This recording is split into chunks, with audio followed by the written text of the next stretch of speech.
In this video, we're going to do a quick review of DNA. So Rosalind Franklin was pivotal in helping us discover the structure of DNA.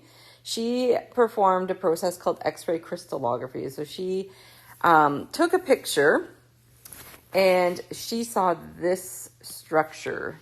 And this is what allowed her to hypothesize that DNA was a double helix. Basically, what we're doing in this picture is looking down on the structure of DNA.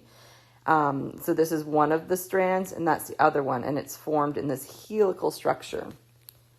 So without that, people didn't know what the structure of DNA was. Some people thought it was a triple helix. Linus Pauling assumed it was a triple helix. This confirmed that it was actually a double helix. So Watson and Crick have been credited with the discovery of DNA because they were the ones that proposed the molecular structure of DNA. But without Rosalind's diagram, as we saw here, they would never have been able to come up with the structure. Unfortunately, Rosalind did not give them that structure freely. Her lab partner actually stole it and gave it to them. And she did not receive the credit that was due to her at the time. So chromosomes. Chromosomes are made of proteins, which are made of amino acids, and nucleic acids, DNA. So basically what it is DNA wraps around proteins to stabilize them so that the molecule doesn't get tangled because DNA is extremely long. So DNA, or deoxyribonucleic acid, is a polymer, which means that it's a long chain of nucleotides. The basic unit of the nucleotide, or a nucleic acid, is called a nucleotide. And each nucleotide has 3 parts. It has a phosphate group, a 5-carbon sugar called deoxyribose, and one of 4 nitrogenous bases. So adenine, or A, guanine, G, cytosine, C, and thymine, T. And the combination of those is what makes us us.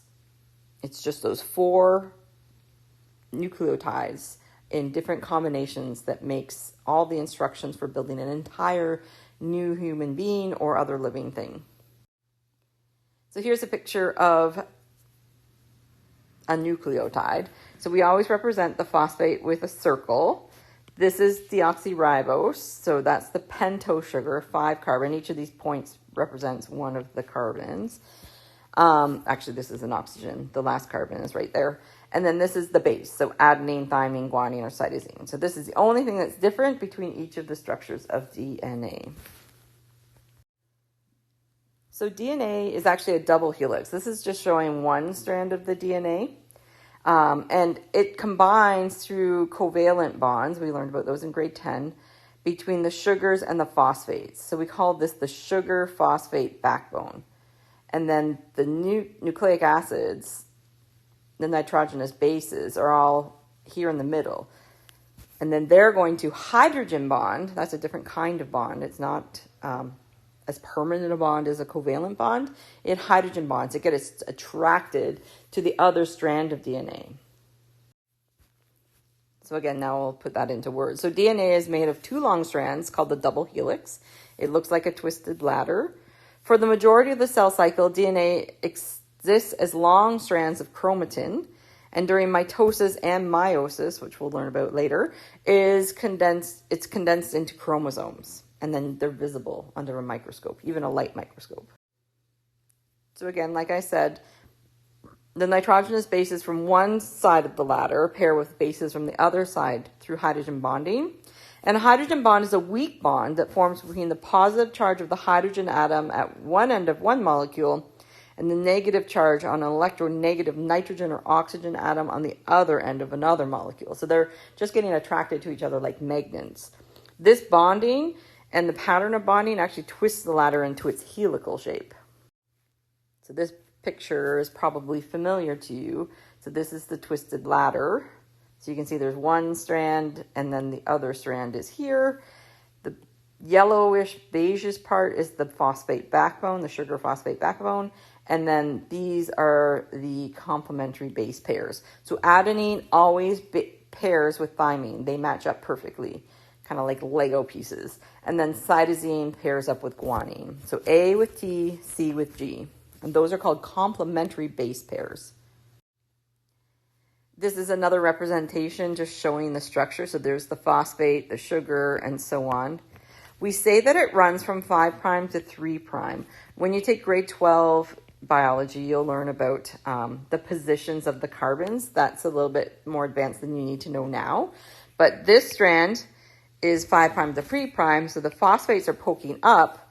This one is 3' to 5'. The phosphates are pointing down. So we call that anti-parallel arrangement. And again, this is just another representation of what DNA looks like. So chromosomes. During mitosis and meiosis, the genetic material is condensed into those distinct chromosomes. And human somatic cells, so those are our body cells, the ones that are not our cells that are eggs and sperm, they have 46 chromosomes, and they're organized into 23 pairs. And in each pair, one of those chromosomes came from your mom and one came from your dad. And then the only place in our body where we have just half that number, so 23 single chromosomes, would be your reproductive cells, your egg cells or your sperm cells. So 22 of our chromosome pairs are called autosomes. So they're given numbers, 1 to 22. The other pair are the sex chromosomes, so our X or our Y, and that depends on our sex. So if you're biologically female, you should have XX. If you're biologically male, you would have XY. There are some differences there we'll talk about when we talk about non-disjunction. Homologous chromosomes are the pairs that appear similar. They're not identical because one came from your mom, one came from your dad, but they are similar. So there's 2 number 1s, there's 2 number 2s, and so on. And there's just one fun fact to leave with you as we end this slideshow. There's about 3.5 billion base pairs of DNA and 30,000 genes located on your 46 chromosomes in humans. So that's a lot.